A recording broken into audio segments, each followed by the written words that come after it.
你有没有想过，你的职业道路是一条笔直向上攀登的梯子，还是一条充满各种冒险的崎岖之旅？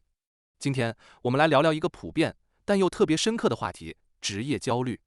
我们会通过作家布里·沃尔弗森 （Brie Wolfson） 的亲身经历，看看两种完全不同的职业发展模式。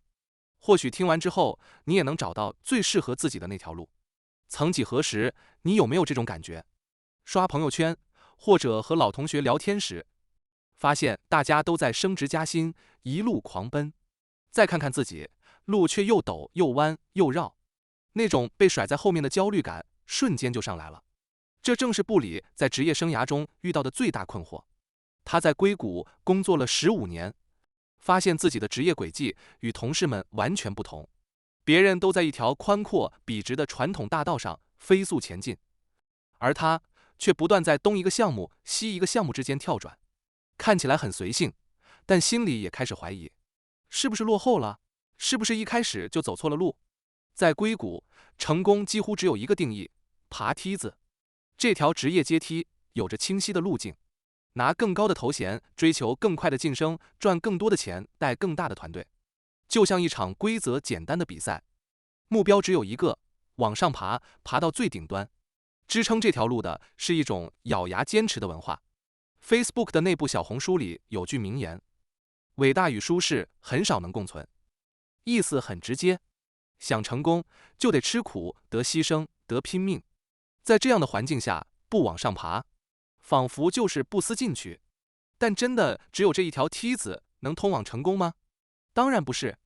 布里后来从思想家凯文·凯利身上看到了另一种可能。凯利的职业生涯堪称传奇，却完全不是爬梯子的模式。他自由地在一个个创意项目之间跳跃。首先，你可能很难用一个标签去定义凯文·凯利。他本人也不追求成为某个领域的唯一。他是连线 Wired 杂志的联合创始人。他在1985年就参与创办了最早的在线社区之一 Well。他曾是斯皮尔伯格电影《少数派报告》的未来主义顾问。他还是1000个铁杆粉丝理论的提出者。这个2008年的洞察几乎定义了后来的创作者经济。他涉猎极广，写了10几本书、几百篇随笔，研究 AI、艺术、宗教，组织100公里徒步，甚至还在和贝索斯等人一起，在德州的深山里建造一座能运行1万年的时钟。在公众形象之外，他还以长期整理并公开个人建议清单的方式，持续输出可执行的人生与工作建议。他就像科技界的现代苏格拉底，但他从不创办独角兽公司。你根本画不出他职业的直线轨迹。他的事业更像是一片由许多闪亮星星组成的星群，每一颗都独立又耀眼。凯利代表的是一种好莱坞模式，目标不是终点，而是方向；驱动力不是头衔或金钱，而是内在的兴趣与好奇心。他关注的不是我能爬多高，而是这个过程我是否热爱并有所创造。那作者追问，这和3分钟热度有什么区别？如何才能真正做出伟大的成就？凯利的回答颠覆了硅谷的价值观。他说，伟大是被高估的，它是一种极端主义，并伴随着极端的恶习，我对此毫无兴趣。史蒂夫·乔布斯就是个混蛋。凯利认为，他的工作不是为了追求一个目的地，而是为了追求一个方向。他认为，那些在自己兴趣领域成为传奇的人，从不觉得自己已经抵达了终点。Kelly 自称好莱坞式工作法，以项目为单位，组合式推进。核心不是一次性的大目标，而是持续跟随真正的兴趣，把做当成学。当你担心见异思迁时，他提醒，真正在兴趣上成名的人，永远不觉得自己抵达了。在他看来，那种不惜一切代价追求伟大的文化是有问题的，因为这种极端往往让人付出巨大的代价。也许你得到了成功，却变成了一个自己都不喜欢的人。这句话让布里醍醐灌顶，他突然明白，真正值得追求的目标，不应只是影响力，而是既能创造价值，又能让自己过得快乐的生活。这篇文章吸引我的原因是，它给我们呈现了2种截然不同的成功观。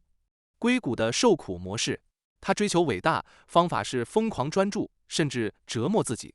他的驱动力可能是混沌与复仇。凯利的喜悦模式，他追求影响力，但方式是跟随兴趣。它的驱动力是内在的满足感，是让集体思维进步的教师心态。它的影响力是缓慢展开的，而不是靠蛮力实现的。在硅谷叙事里，苦很快常被奉为圭臬，但 Kelly 的样本显示，雄心可以与愉悦共存，并非白纸节工作法才有产出。他把职业路径的不可读性当作潜在信号。当外界看不懂你的轨迹，也许你正走在有意思的事物上。这并不否认专注或强度的价值，但提醒我们不要以痛苦作为价值的凭证。你可以选择一个难以辨认的职业路径，只要你严肃地对待你的兴趣，并且持续地把它们转化成可以分享的产出。不理的挣扎，其实也是我们每个人都要面对的选择。我们要如何定义自己的成功？是去攀登那座通往伟大但可能充满痛苦的梯子，还是去探索一条由兴趣与快乐指引、充满无限可能的道路？也许这个问题永远没有标准答案，但最重要的是，当你回望人生时，能不能由衷地对自己说，这趟旅程我玩得很开心，我很满意。好的，今天的话题就到这里了，谢谢收看，我们下次再见。